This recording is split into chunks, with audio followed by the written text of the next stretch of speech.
Chaque citoyen doit se sentir responsable du devenir de l'ensemble dont il est solidaire et répondre à sa propre conscience. Ai-je fait ce que je devais? Me suis-je forcé de faire mieux chaque jour? Félix Houphouët-Boigny.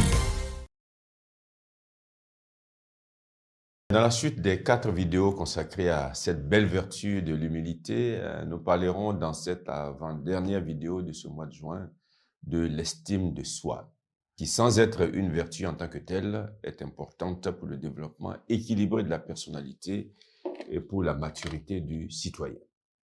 En effet, pour être bien vécu, l'estime de soi doit être liée à la vertu de l'humilité. L'estime, nous dit le dictionnaire Larousse, est la bonne opinion que l'on a de quelqu'un ou de quelque chose.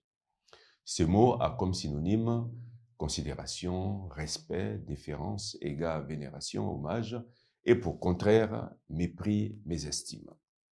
Ce mot a donné naissance à l'adjectif estimable, qui signifie entre autres qui est digne d'être estimé au sens d'honorable, au sens de respectable.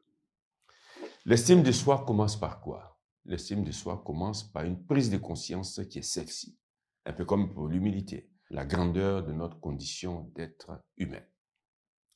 Nous l'avons dit, mais il est toujours bon de le répéter dans les vidéos passées. L'homme, bien qu'ayant des défauts, est grand. Chaque homme est grand, nonobstant sa position dans la société. La connaissance et la prise de conscience de cette vérité est la base de la droite estime de soi.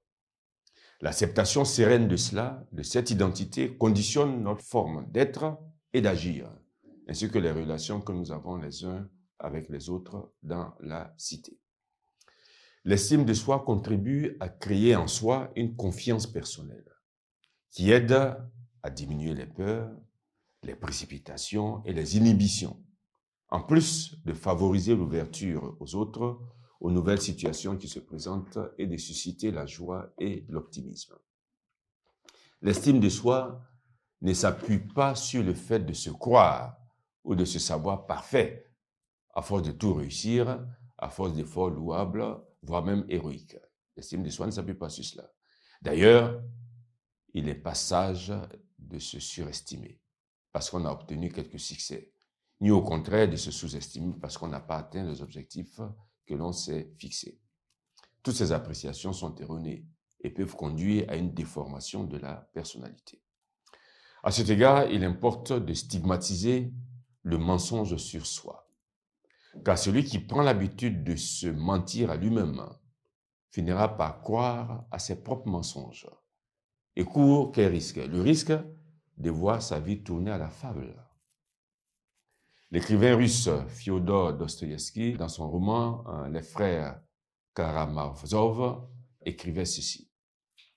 L'homme qui se ment à lui-même et qui écoute ses mensonges peut finir par ne plus connaître ni sa propre vérité, ni la vérité de ce qui l'entoure. Il perd alors l'estime de soi et le respect des autres. Fin de citation. Cet homme, s'étant construit un faux moi, il va vivre totalement à côté ou en dehors de la réalité. L'attitude idéale que l'on doit avoir, c'est de s'efforcer de se connaître soi-même, avec réalisme, connaître ses forces et ses faiblesses, ça nous l'avons dit dans d'autres vidéos déjà, de savoir s'accepter tel qu'on est, de s'efforcer à chercher à être heureux et être heureux tel qu'on est avec ses défaillances et ses défauts que l'on s'efforce de corriger patiemment. Mais il y a des gens qui ne s'aiment pas. Ce n'est pas normal. Il faut s'accepter tel qu'on est, développer ses qualités, corriger ses défauts, mais il faut s'accepter tel qu'on est, il faut s'estimer tel que l'on est. Nous l'avons déjà dit, la loi du toujours plus qui traduit l'effort d'amélioration constant s'impose à tous. On s'accepte tel qu'on est, mais on cherche chaque jour à se corriger et à s'améliorer.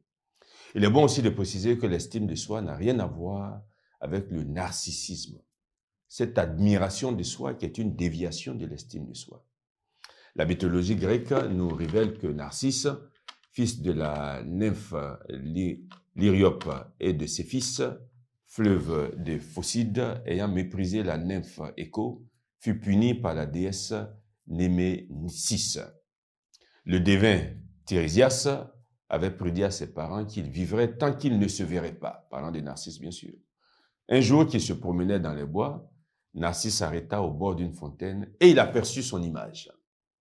Il devint alors amoureux de sa ressemblance et ne se lassant pas de contempler son visage dans l'eau limpide, il se consuma d'amour au bord de cette fontaine. Insensiblement, il prit racine dans le gazon, baigné par la source, et toute sa personne se changea dans la fleur qui porte son nom. D'autres racontent que Narcisse se laissa simplement mourir, refusant de boire et de manger, et qu'après sa mort, son fol amour l'accompagna jusque dans les enfers, où il se contemple encore dans les eaux de Styx. L'estime de soi, ce n'est pas du narcissisme. L'estime de soi s'appuie également sur l'effort pour aimer les autres. La vraie estime de soi implique de reconnaître que nous ne sommes pas tous pareils, bien sûr, et d'accepter que les autres puissent avoir plus que nous, d'accepter que les uns et les autres soient plus intelligents que nous, puissent mieux jouer d'un instrument musical que nous, être plus athlétiques, plus beaux, etc., etc. C'est la raison pour laquelle nous ne devons pas voir dans l'autre un adversaire. Donc, pas voir dans l'autre quelqu'un dont le bonheur et l'ascension sociale ou professionnelle nous font de l'ombre et nous rabaissent. Nous devons voir en lui une personne qui a autant de droit au bonheur que nous et qui a sa place dans la cité et qui a sa place dans le monde. Nous devons apprendre à vouloir du bien aux autres, ça nous l'avons dit, mais il est toujours bon de le rappeler. Nous voulons vouloir le bien pour eux et nous devons nous réjouir de leur bonheur. L'envie, nous l'avons déjà dit dans la vidéo consacrée à ce défaut, l'envie n'est pas une bonne chose. C'est un vilain défaut, comme on dit. L'envie est destructrice, en premier lieu pour celui qui cède à ce vice. Si quelqu'un d'autre réussit à nos côtés, qu'est-ce que nous devons faire? Cette réussite doit nous stimuler, doit nous encourager à mieux faire, plutôt que nous amener à une perte d'estime de soi, qui risque de nous pousser à nuire à cet autre et à nous-mêmes en fin de compte.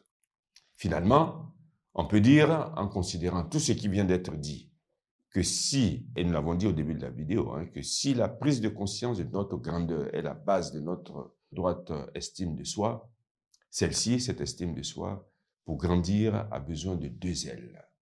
L'humilité d'une part et l'amour d'autre part. Être aimé et s'aimer soi-même sans narcissisme et aimer véritablement les autres, rendu possible grâce à l'humilité, constitue la voie royale pour bâtir des sociétés fortes et paisibles. C'est la tâche du citoyen, bien sûr. C'est notre tâche à tous. C'est la tâche de chacun de nous.